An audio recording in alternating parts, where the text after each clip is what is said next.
in 2010, Miami-Dade County amended its ordinance and said that sex offenders whose victims are under the age of 16 cannot live within 2,500 feet of a school. In a dense urban county like Miami-Dade County, where there's lots and lots of schools, it meant that there were quite a number and a quickly growing number of people who were registered sex offenders and could find no compliant housing whatsoever.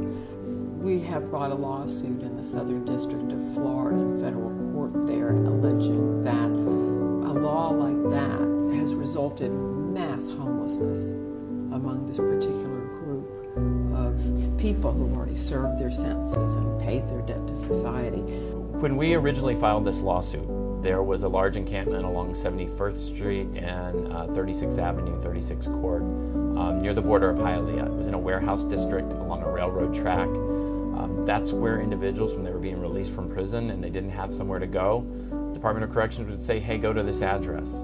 And many of the people we spoke to, you talk to them and they would tell a consistent story of going to that location thinking they were going to find housing or some sort of shelter, and they get there and it's a street corner. It was a handful of people to a place that was home to hundreds of registered sex offenders, and it was a horrible place. There was no bathrooms, there's no running water. Occasionally they'd be able to find a warehouse that might, leave their faucet open so that individuals could go over and get some water to bathe or drink. But it was pretty terrible conditions, and it was not somewhere where people should be living. Here, if you look at the residency restrictions, it dictates not where they go during the day, it dictates where they sleep at night. And children aren't at the school at night. You might think, well, the only trigger points are schools, so there'll be a lot more housing available, but that's not the case. What we have found, if you look at the map, is that eliminates almost all of the available housing in Miami-Dade County. It truly has resulted in mass homelessness and having to spend the rest of your life living on the street because of an offense that you committed at any undetermined time in your past. Most people who are being released from prison end up living with family members or friends because it's difficult to find a job, to start a stable life again. Also really is pro-social in a way that tends to keep people on the straight and narrow. Unfortunately, most people aren't lucky enough to have a friend or family member who lives outside one of these buffer zones. So when they can't find housing with a friend or family, they can't find housing that they can rent, they end up on the street. We have clients who are so elderly, so frail, so desperate for shelter. We have a man in his late 50s who suffers from fairly severe Parkinson's, severe tremors, and he could live with his daughter. But unfortunately, her house is within the buffer zone, so each night he has to go out and sleep outside. We've got a man in his 70s who uses a wheelchair to get around, and he's been sleeping outside for the last 4 years. Any social scientist, any mental health counselor, any probation officer would be happy to tell you that being homeless when you've gotten out of prison and being unable to secure housing is not a recipe for a great outcome. What you're looking for is to safeguard the public safety. Residency restrictions just give a sense of false security. And one of the arguments the county has made is that it makes the public feel safe, even if it doesn't actually make them safe. The science is very robust in showing that there is no correlation between proximity to schools and sexual reoffense. A large number of folks, many hundreds, are grandfathered in under the ordinance. In other words, when the ordinance passed, they didn't have to move from where they were living, even though they lived within 2,500 feet of the school. The county does literally nothing to follow up on those folks to see what's going on with them. I believe by last count, it was over 600 registered sex offenders in this county who are living in proximity to schools, but were grandfathered in as a result of the law.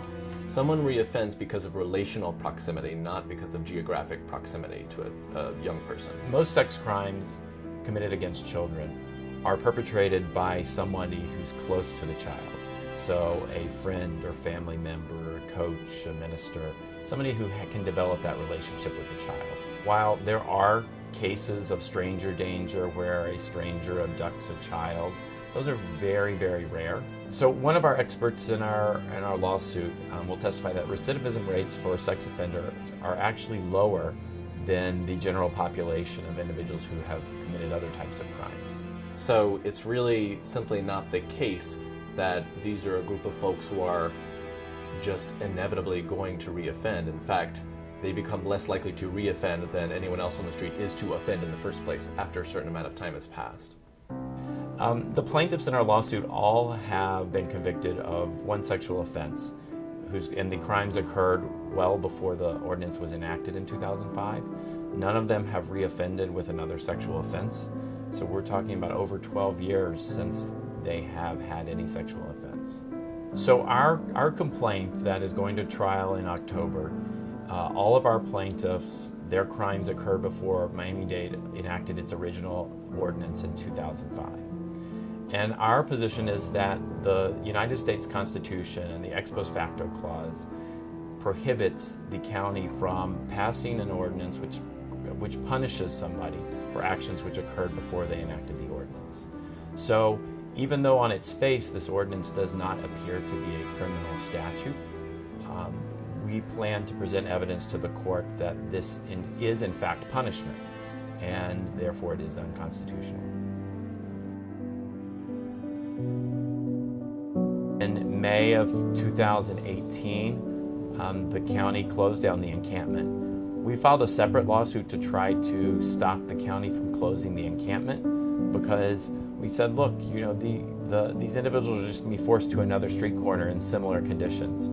The county argued the conditions were so bad they should be entitled to close it. The judge allowed them to close the encampment. And as we predicted, most of the individuals just moved to another street corner. So there are new encampments. One very predictable outcome of the residence restriction is that it encourages people to abscond.